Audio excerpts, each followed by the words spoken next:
What specific problem does your proposed method aim to solve regarding in-context and in-weight learning in large language models?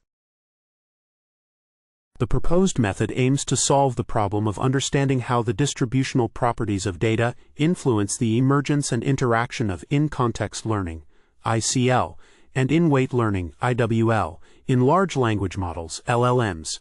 Specifically, it investigates the conditions under which ICL can emerge and become transient in the infinite data regime, highlighting the importance of having both common and rare classes in the training data. The method introduces a theoretical model that distinguishes between two types of data: in-weight data, which supports IWL, and in-context data, which supports ICL. By analyzing the generalization error and regret bounds, the model identifies how the presence of these data types affects the learning dynamics of transformers. Ultimately, it demonstrates that as training progresses, the model's reliance on ICL diminishes in favor of IWL, particularly when sufficient samples from rare classes are accumulated. How does the proposed method or algorithm work? Illustrate step by step through the bi-level model as discussed in the paper. The proposed method operates through a bi-level model that learns two types of predictors: an in-weight predictor, G, and an in-context predictor, H. First, for each input, (x), the model evaluates which predictor is expected to perform better based on their respective accuracies. The model combines the outputs of both predictors using a weighting function, alpha(x), which determines the contribution of each predictor to the final output, f(x) equals alpha(x) g(x) w plus 1 alpha(x) h(x) u. The parameters, w and u, for the predictors are updated through gradient-based methods, allowing the model to learn from the observed losses during training. As training progresses, the model adapts its reliance on in-context learning, ICL, or in-weight learning, IWL, based on the performance of each predictor, leading to a dynamic selection process that reflects the underlying data distribution and the context provided. Can you come up with a simple yet illustrative example to explain how the in-weight predictor and in-context predictor interact in your theoretical model? In our theoretical model, consider a scenario where we have a dataset with two types of data: common classes, type I data, and rare classes, type E data. For instance, imagine a classification task where we have a common class cat with many examples and a rare class unicorn with only a few examples. The in-weight predictor, IWL, learns to predict the label cat effectively due to the abundance of training data, while the in-context predictor, ICL, relies on the context provided by the rare class examples.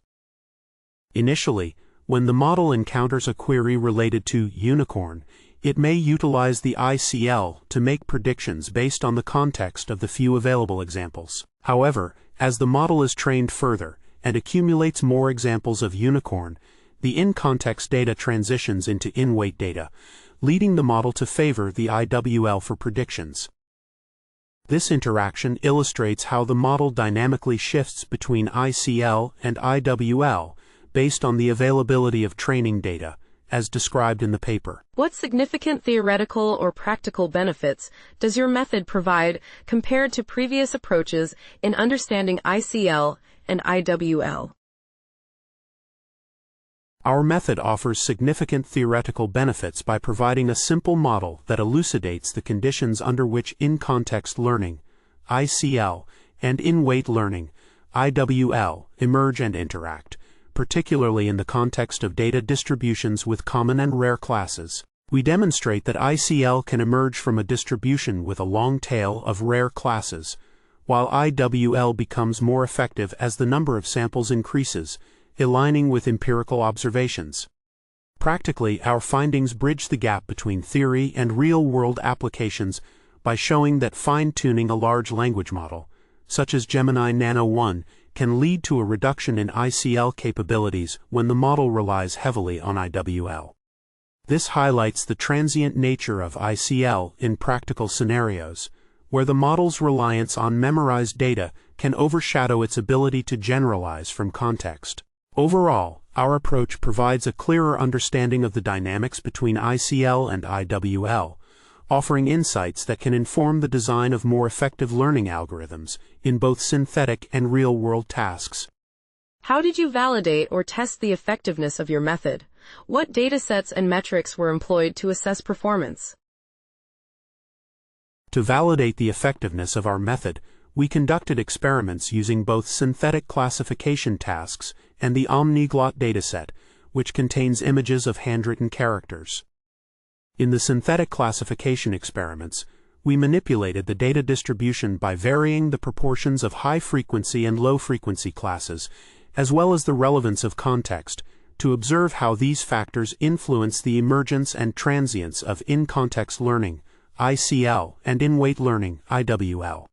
We evaluated the models on in-base distribution, IBD, and out-of-base distribution, UBD, to measure their performance, where a model exhibiting ICL would show low error on relevant contexts but high error on irrelevant contexts. Additionally, we fine-tuned a real large language model, Gemini Nano 1, to memorize specific data, and tested its ICL capabilities by introducing prompts that required it to rely on context. The performance metrics included error rates on IBD and OOBD datasets, which provided insights into the model's learning behaviors and the conditions under which ICL emerged or diminished. What limitations or drawbacks did you encounter with your proposed method, particularly in terms of generalizability or computational efficiency? The proposed method encounters limitations in generalizability, particularly when transitioning from synthetic settings to real-world applications. For instance, while the theoretical model effectively predicts the emergence of in-context learning, ICL, and in-weight learning, IWL, under controlled conditions, its performance diminishes when applied to more complex datasets like omniglot, where ICL is transient and of low quality as sample sizes increase. Additionally, the model's reliance on specific distributional properties, such as the balance between common and rare classes, may not hold in diverse real-world scenarios, potentially leading to suboptimal performance. Computationally, the method's complexity increases with the number of classes and context length, making it less efficient as the model must learn to navigate a larger input space with more distractor contexts. Lastly, the fine-tuning of large language models, while demonstrating the transient nature of ICL, also highlights the challenge of maintaining ICL capabilities when the model is biased towards IWL through memorization, indicating a trade-off between the two learning strategies.